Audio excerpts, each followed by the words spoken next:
बिस्मिल्लाहिर्रहमानिर्रहीम। हमने 9th class की सीरीज शुरू की हुई थी सोल्व करने की एक्सरसाइजेस को, चैप्टर्स को। तो चैप्टर नंबर 1 हमने कंप्लीट किया था।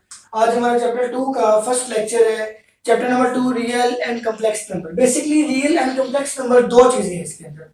हमने इसके अंदर रियल नंबर को भी पढ़ना है और हमने इसके अंदर कम्प्लेक्स नंबर को भी पढ़ना है। जो आज का हमारा पहला लेक्चर है वो बेस करता है रियल नंबर्स के ऊपर, concept of real number. Basically आपका 2.1 का क्वेश्चन नंबर 6 जो है वो भी इसी कॉन्सेप्ट के ऊपर है कि रियल नंबर का कॉन्सेप्ट क्या है। तो हम चलते हैं कि रियल नंबर के कॉन्सेप्ट को देखते हैं। कॉन्सेप्ट ऑफ रियल नंबर की जब भी हम बात करेंगे, हमें पता है कि रियल नंबर वो नंबर है जिसके अंदर सारे नंबर आ जाते हैं, यानी कि ऑल नंबर्स ऑक्युपाइड। हम ये भी कह सकते हैं कि सुपरसेट है। जितने भी आपके पास नंबर्स हैं, natural number, integer, whole number, जो कि मैं भी यहाँ पे लिखूंगा, वो सारे क्या आपके पास रियल नंबर, इन सबका क्या सुपरसेट है। Just like that real number में आपके पास natural number, whole number, integers,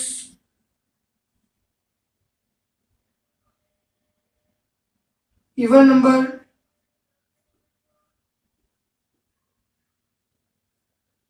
odd number, up to so on etc. सारे नंबर जो कि इसमें आ जाते हैं क्या कहलाते हैं? रियल नंबर्स के सबसेट होते हैं, यानी कि रियल नंबर क्या उसका सुपरसेट कहलाएगा। अब इसमें जो मेन चीज हमें डिस्कस करनी है, रैशनल एंड इरेशनल नंबर, जो कि आपको यहाँ पे इसका कॉन्सेप्ट रैशनल और इरेशनल का मिलेगा। इसको स्टार्ट करने से पहले रियल नंबर के कॉन्सेप्ट में मैं आपको बता दूं, रियल नंबर बेसिकली क्या है? कोई नंबर है, पॉइंट्स में भी हो सकता है या आपके पास डिवाइडेड फॉर्म में भी हो सकता है। अब लेट्स सपोज आपके ही क्वेश्चन नंबर 6 एक्सरसाइज 2.1 के क्वेश्चन नंबर 6 में मौजूद है कि सोल्व करें, solve that it is real number 0.13 बार। याद रखिएगा जहां पे बार की अलामत आ जाए, इसका मतलब ये है कि ये जो बार है इसमें वैल्यू रिपीट हो रही है, इसमें वैल्यू रिपीट हो रही है, बार बार वैल्यू का रिपीटिशन आ रहा है।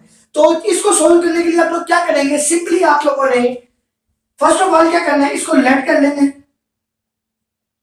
x इज इक्वल टू 0.13 बार। जब हम x लेट कर लेंगे, आपने इस रिपीटिशन को खत्म करना है। रिपीटिशन को खत्म करने के लिए आप लोग क्या करेंगे? इसको वैल्यू को बार बार चला देंगे, 13 13 13 and 13 up to so on. जैसा कि यहाँ पे आ गया, आप लोगों ने इसके बाद क्या करना है? नेक्स्ट स्टेप इसका क्या होगा कि आप इसको इक्वेशन नंबर 1 का नाम दे देंगे। अब देखिए पॉइंट के बाद कितनी वैल्यूज थी? बाद में 2 वैल्यूज थी। अब इन 2 वैल्यूज को सोल्व करने के लिए आप लोग क्या करेंगे? बिकॉज हमने ये पॉइंट खत्म करना है, इस पॉइंट को खत्म करने के लिए 2 वैल्यूज, यानी कि अगर हम देखें सिंपली जब हम सोल्व करते थे 1 3, पॉइंट खत्म करने के लिए 1 लगाते, पॉइंट से आगे जितनी वैल्यू जो अपने 0, यानी कि क्या वैल्यू आ रही है यहाँ पे 100। तो हम क्या करेंगे? इस 100 से दोनों साइड पे मल्टीप्लाई कर देंगे, multiply by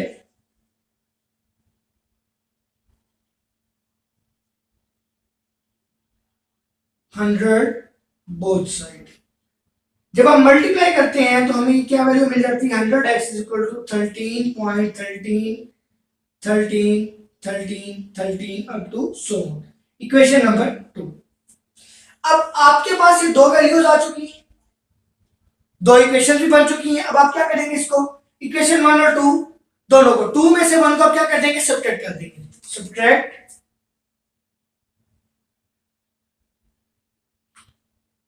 from 2 to 1 mean 100x minus x 13.13 13 13 minus 0.13 13 up to सो।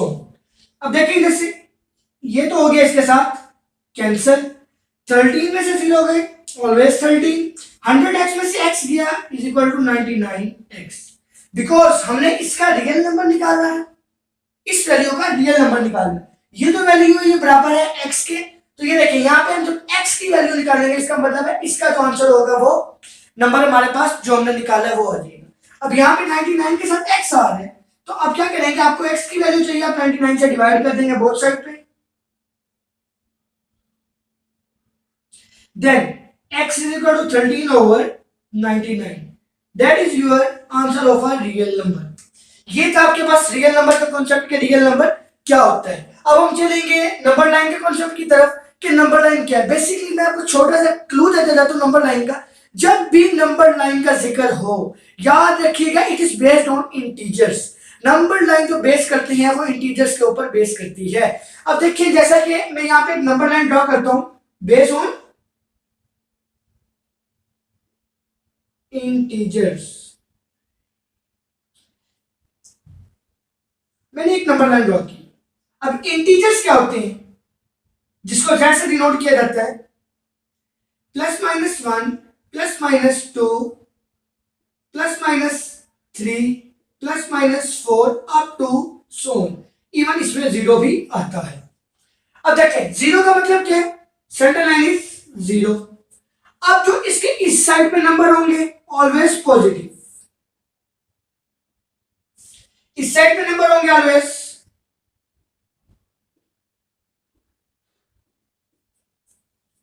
कुछ इंपॉर्टेंट एमसीक्यूज है इसके अंदर जो कि मैं आपके साथ डिस्कस करने लगा हूं। क्या एमसीक्यूज है याद रखिएगा 0 टू जब आप लोग इस साइड पे होंगे mean number is positive and number increase होंगे 0 to up to increase.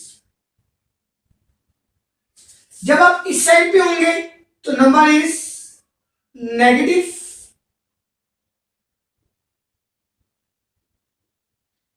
And 0 to decrease.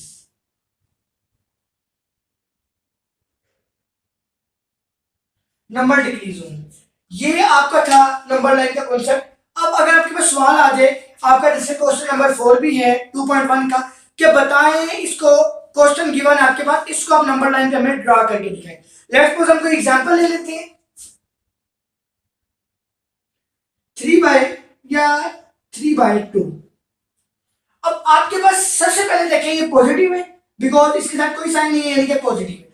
यानी कि इसका मतलब क्या हमारी जो नंबर लाइन है 0 से इस साइड पे गिवन होगी। अगर 0 से इस साइड पे है तो इसका मतलब क्या है अब इसको हम डिवाइड करके देखेंगे कितने पॉइंट्स आगे जा रहे हैं। मीन 3/2 2 1 2 0 बिकॉज वैल्यू छोटी थी 2 5 जा। अब जो इसका हमारे पास आंसर आ रहा है 3/2 इज इक्वल टू 1.5। अब 1.5 का मतलब ये है कि 1 प्लस 0.5 मीन कि 1 तक तो आपने जाना लेकिन 1 से आगे आपने 0.5 वैल्यूज चलानी है।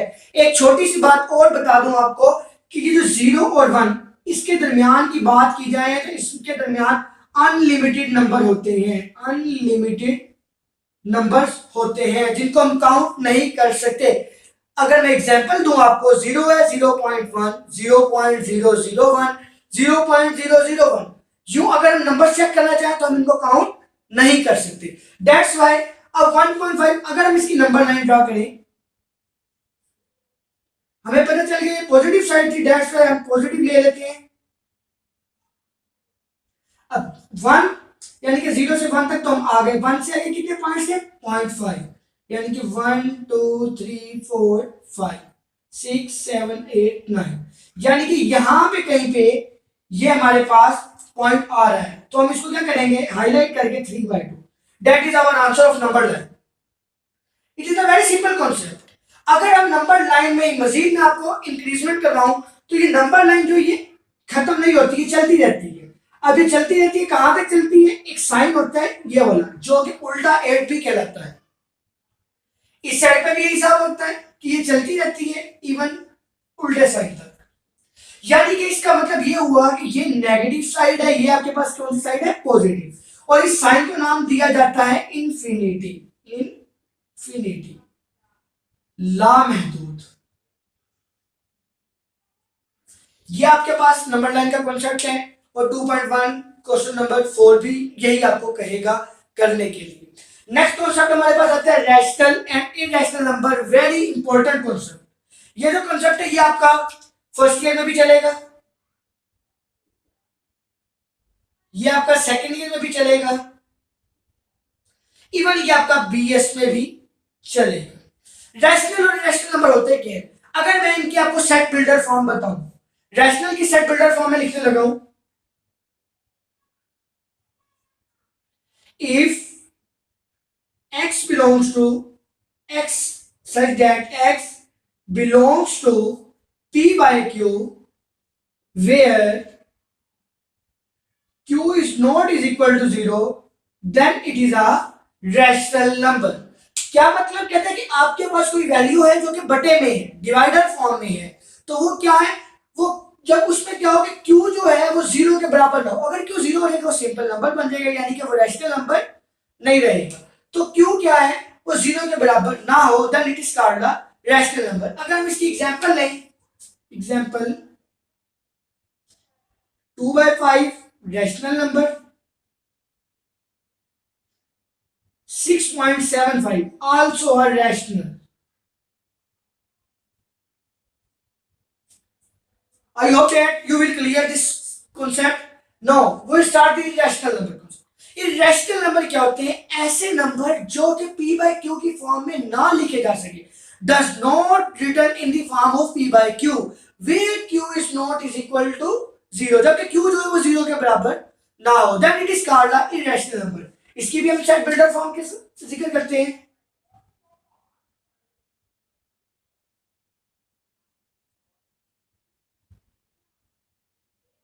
जी, if x such that x belongs to p by q not is equal to 0, sorry, not p by q not is equal to 0 where q not is equal to 0, not equal, because ये आपके पास बटे में नहीं होंगे, divider form में नहीं होंगे। Concept क्या हुआ, ये डिवाइड फॉर्म में लिखे जाए, ये डिवाइड फॉर्म में ना लिखे जाए। अगर इसकी एग्जांपल लें हम, 25 इरेशनल है, 14 इरेशनल है।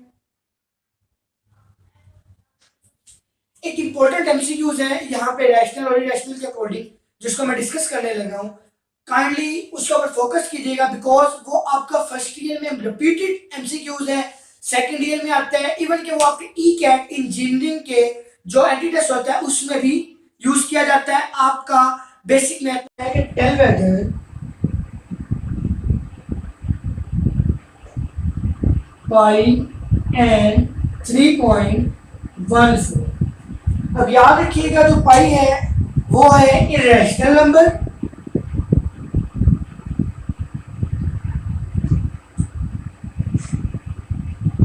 जबकि जो 3.14 है वो है रैशनल नंबर। बिकॉज ये जो है, अगर हम इसकी वैल्यू को देखें, पाई की वैल्यू, ये हम बटे में लिख सकते हैं। अगर इसका पॉइंट करें 314/100 ये वैल्यू बनती है। अगर इसको देखें, ये बटे में नहीं लिखी जा सकती। ये एक इंपॉर्टेंट एमसीक्यूज है। अगर मैं इसके साथ थोड़ा सा इजाफा और करता चलूं कि जो स्क्वायर रूट के अंदर जो वैल्यू आ जाए वो भी इरेशनल कहलाती है। मीन जैसा कि मैंने 48 लिखा, 48 का square root it is also a irrational number. ये आपके क्वेश्चन नंबर 3 में ये चीज और ये चीज दोनों मिलके यूज हो रही है, तो इसका कॉन्सेप्ट कंप्लीट हुआ। हम चलते हैं इसके कॉन्सेप्ट की तरफ, टर्मिनेटिंग डेसिमल। टर्मिनेटिंग डेसिमल को जिक्र करने से पहले मैं आपको इसके मजीद नेम बता देता हूँ कि टर्मिनेटिंग डेसिमल के ऊपर अगर एमसीक्यूज आए, अगर टर्मिनेटिंग डेसिमल का लफ्ज यूज ना हो तो उसकी जगह पर वो लफ्ज भी यूज किए जा सकते हैं। जैसे कि पहला है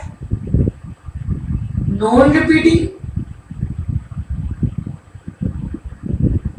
value, second one is non recurring value.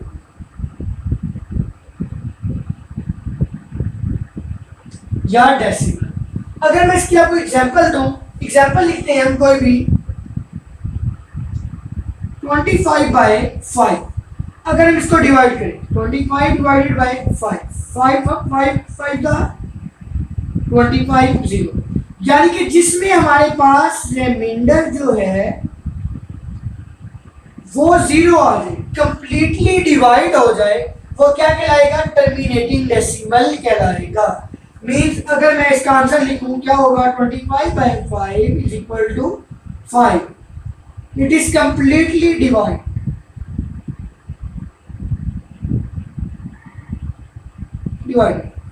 अगर नॉन टर्मिनेटिंग की बात करें, नॉन टर्मिनेटिंग डेसिमल क्या होता है, इसके भी दो ही नेम है। और नंबर 1 रिकरिंग रिपीटिंग डेसिमल